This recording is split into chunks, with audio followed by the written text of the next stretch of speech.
Добар ден, со мене во студиото на Мија денеска е директорката на Комисијата за односи со верски заедници и религиозни групи, Оливера Трајковска. Добро дојдовте во Мија. Добро ве најдов и ви благодарам за поканата денеска да бидам ваша гостинка. Вие однеодамна сте поставена за директорка на оваа комисија. Оно што можеме за почеток да го кажеме дека живееме во мултиетничко општество, чие што развој најмногу зависи од взаимната коегзистенција на различните верски заедници. Која е улогата на комисијата во сето ова? Точно е, живееме во едно мултиетничко општество. Македонија представува мозаик на етнички заедници кои што сами по себе се различни и специфични, а како резултат на тоа и самите етнички заедници исповедаат и различна вера, односно се припадници на различни верски заедници. Комисијата за односи со верските заедници и религиозните групи има улога како институција да посредува помеѓу државата и помеѓу верските заедници. Верските заедници кај нас во Македонија можам да кажам дека помеѓу себе имаат одлична соработка, секогаш даваат меѓусебна поддршка кога станува збор за круцијални прашања кои што се во нашата држава и Македонија е одличен пример за тоа како ете верските заедници, различни сами по себе, можат одлично да функционираат, да се почитуваат, да бидат толерантни помеѓу себе, да бидат дел од едно општество каде што луѓето на свој начин се изразуваат, ги покажуваат своите различности, но од друга страна представуваат една целина. Колку верски заедници има во државата?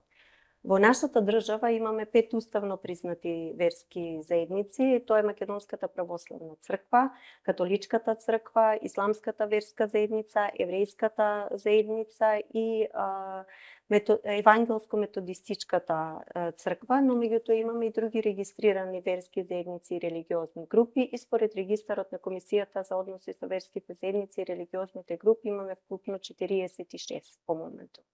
Според повеќето истражувања, голем дел од граѓаните во државата се изјаснуваат како религиозни, над 90%. Ова значи дека доколку постои нарушување на меѓуверските односи, тоа многу лесно може да придонесе и до создавање на меѓуетнички тензии. Која е улогата на комисијата во однос на тоа да воспостави меѓусебен баланс? Комисијата за односи со верските заедници и религиозните групи секогаш е достапна и за верските заедници и за институциите на државата кои што се занимаваат со овие прашања. Факт е дека во нашата држава постојано имаме иницирање на одредени, така да кажам, меѓуетнички тензии, што дефинитивно доаѓаат од други фактори, но не и од самите верски заедници, затоа што, како што веќе претходно кажав, верските заедници секогаш промовираат толеранција и мир и факт е дека тие помеѓу себе соработуваат за секое важно прашање, а комисијата секогаш им стои на располагање за се што сметаат дека треба да биде адресирано до нас. Меѓусебно разговараме за оние прашања кои што се важни и кои што треба да бидат на некој начин процесирани до одредени институции во државата и во тој контекст комисијата е всушност, како што нагласи, линк помеѓу државните институции и помеѓу верските заедници. Верските заедници можам да кажам со сигурност дека негуваат љубов и почит помеѓу себе, а и таа почит и љубов секако ја пренесуваат и на самите верници, со што апелираат до нив да се воздржуваат од било какви иницирани меѓуетнички конфликти, да кажам на некој начин исценирани ситуации во кои што ние наивно можеме да бидеме вовлечени, но меѓутоа можеме да имаме и долгорочни последици од тоа. И во тој контекст комисијата секогаш дали потекнува некој проблем или се случува некој проблем во било која верска заедница, иако ние сме секуларна држава, секогаш стои на располагање и разговара со верските лидери од таа верска заедница, се труди да изнајде решение заедничко со кое што секако ќе придонесеме за смирување на тие меѓуетнички и меѓуверски конфликти и мислам дека досега во тој правец комисијата секогаш одговорила на одредено ниво, одговорно да ги менаџира и да ги решава проблемите од тој тип. Морам да го напоменам и случајот неодамна кога имаше полициска акција во која беше осветена група поврзана со исламската држава, која според кажувањата на министерот за внатрешни работи планирала да изврши терористички напад во нашата држава и во регионот. Споредбено со тоа, колку кај нас е застапен верскиот радикализам и фанатизам? Верскиот радикализам и фанатизам е отстапување, значи, од основното традиционално учење на исламот. За жал, во поново време се повеќе се соочуваме со такви случаи, не само кај нас во Македонија и ширум светот. Мислам дека тоа пред се должи заради отпаѓање на луѓето од традиционалната вера. Затоа што верата сама по себе пропагира мир, пропагира љубов, пропагира добрина, пропагира почит. И оние луѓе кои што отпаѓаат од тоа учење, нормално дека ќе бидат приврзаници на некој друг тип на учење кој што за жал не придонесува, туку напротив наштетува на нормалните текови на едно општество. Околу статистиката колку е застапена, сметам дека тоа може да го кажат надлежните институции, тоа се Министерството за внатрешни работи и Агенцијата за национална безбедност, на кој што тоа им е приоритет. Ние како комисија можам да кажам дека во тој сегмент имаме еден вид соработка, зашто до нас се адресираат барања за престој на луѓе во составот на самите верски заедници и секако дека ние тие случаи ги истражуваме. Мислам се случувало досега во историјата на самата комисија да бидат поднесени барања од луѓе кои што припаѓаат на такви групи, но затоа тука е многу важна соработката, како што веќе реков, со Министерството за внатрешни работи и со Агенцијата за национална безбедност, во која што ние секако адресираме и нормално доколку добиеме повратни информации дека таа личност не е соодветна и не може да добие престој во нашата држава, без оглед на тоа што станува збор за верска заедница, ние нема да го одобриме тој престој. На тој начин сметам дека ја заштитуваме државата, го заштитуваме мирот, ги заштитуваме сите граѓани на Македонија. Имаме одлична соработка со Министерството за внатрешни работи и со Агенцијата за национална безбедност, тоа така и ќе продолжи во континуитет, додека јас сум на самата функција.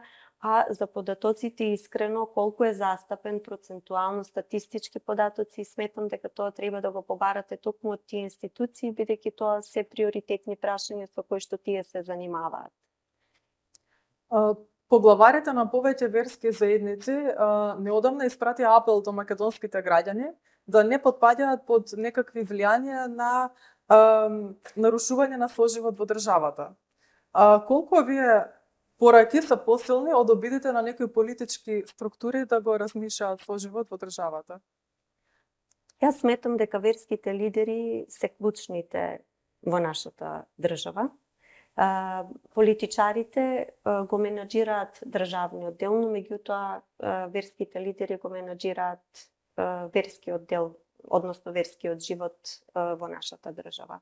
Сметам дека имаат големо влијание и досега тоа низ историјата се покажало, затоа што нашиве верски лидери, како што веќе нагласив, се еден вид миротворци, кои што без оглед на тоа од која верска заедница доаѓаат, секогаш пропагираат мир, соживот и толеранција и ќе се држат и ќе продолжат да се држат до тоа. И искрено многу се израдував на моментот кога беше подпишан заедничкиот акт за соживот, во кој што самите верски заедници се обврзуваат и на некој начин пропагираат соживот, мир и толеранција.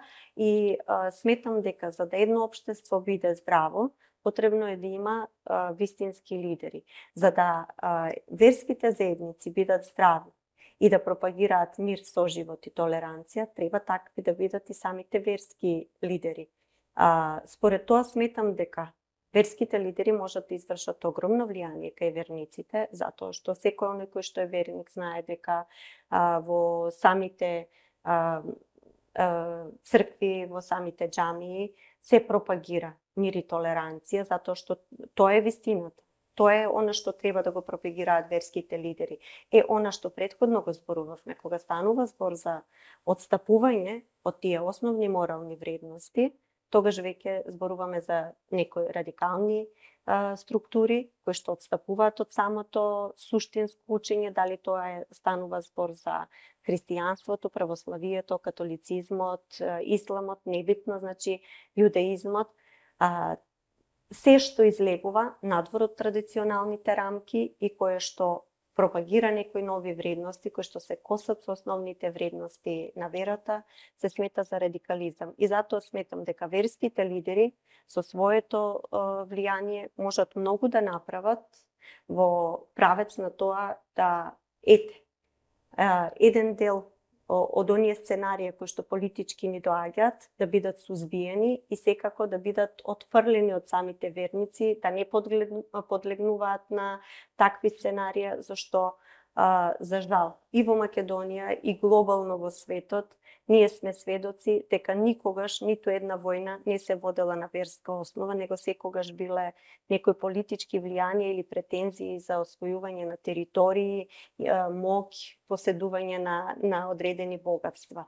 Па во тој контекст можам да кажам дека верските лидери се главен клуч во нашето општество и како и досега, така и понатаму ќе продолжат во тој правец да негуваат мир, соживот и толеранција и тоа да го пренесат и на своите верници. Оно што следи периодов е одбележување на големите христијански празници, Бадник и Божиќ. Како течат подготовките и кои се главните активности? Комисијата како институција секако околу овие празници и сите празници, без оглед на тоа дали станува збор за нашите православни празници или за празници од другите верски заедници, секогаш е присутна. Значи јас постојано секојдневно добивам голем број на покани каде што треба да присуствувам и во зависност од приоритетност се одлучувам да одам и да присуствувам на тие прослави, јубилеи или празнувања. Конкретно за Бадник и за Божик, секогаш како директор на комисијата, секако се присуствува на самите божествени литургии кои што во нашата православна црква се служат во тие денови. Учествуваме во празничното торжествено одбележување на овие празници. Тука се случува да бидат присутни во зависност од нивните работни обврски представници од државниот врв, дали тој ќе биде председателот на државата, премиерот, пратеници, советници, градоначалници. Тоа се договара секако со еден меѓусебен договор помеѓу државата и помеѓу верските заедници. Бадник и Божик се едни од најубавите празници кои што треба да ги посветиме на љубовта, на мирот и на семејството. Точно. Морам да потсетам дека на 19 декември на плоштад Македонија беше поставена и Божитњата пештера која ги најавува Бадник и Божиќ. Колку еве ваков тип на активности ги доближуваат на некој начин верата и традицијата до граѓаните? Можам да кажам дека секоја традиција која што се обидува да се спрти кон моралните норми и која што се обидува да всади љубов кон Бога и кон другиот човек е за поздравување. Факт е дека Бадниковите поворки востановија една нова традиција на празнување на Бадник, која што избира од црквата и која што на еден начин представува еден љубовен бунт против паганското празнување на овој празник, кој што со долги години, како кај нас во Македонија, така и во другите православни држави се празнува. И сметам дека тука извршија големо влијание како кај најмладата популација, кај децата, така и кај повозрастните. Таа иницијатива беше сестрано прифатена и еве веќе неколку години масовно самите граѓани се приклучуваат на иницијативата на Бадниковите поворки. Сметам дека е многу важно затоа што ова манифестација која што традиционално се одржува во Македонија е насочена кон децата, а со тоа и кон градење на еден љубовен однос кон Бога, кон воспитување на децата во рамките на моралните норми и сметам дека на децата и на ангелите им приличи да пеат за Бога, наместо да пеат одредени пагански песни кои што имаат деструктивна содржина и кои што се сосема далеку и од Бога, и од љубовта, и од начинот на празнување на Бадник. И за крај уште едно прашање, која е вашата порака до граѓаните по повод претстојните празници?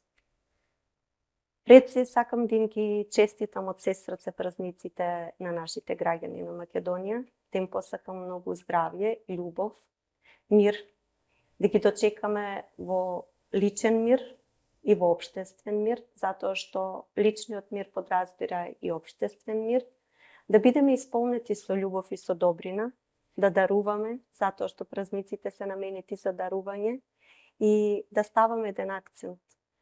Каде и да сте, колку и да имате работни обврски, дозволете си за бадник да бидете дома со семејството, затоа што во овие времиња семејствата поминуваат низ тешки времиња, се повеќе сме сведоци на дисфункционални семејства, каде што децата страдаат за љубов поради неприсуство на своите родители. Дозволете си за бадник да бидете со своите деца, со своите најблиски, да седнете на заедничката семејна трпеза, да споделите љубов и да бидете љубов. Исто така, сакам на сите православни христијани да го честитам бадник и Божи Христовото раѓање. Христос се роди, навистина се роди. Ви благодарам за интервјуто. Ви благодарам и вам. Почитување, ова беше интервју со директорката на Комисијата за односи со верските заедници и религиозни групи Оливера Трајковска.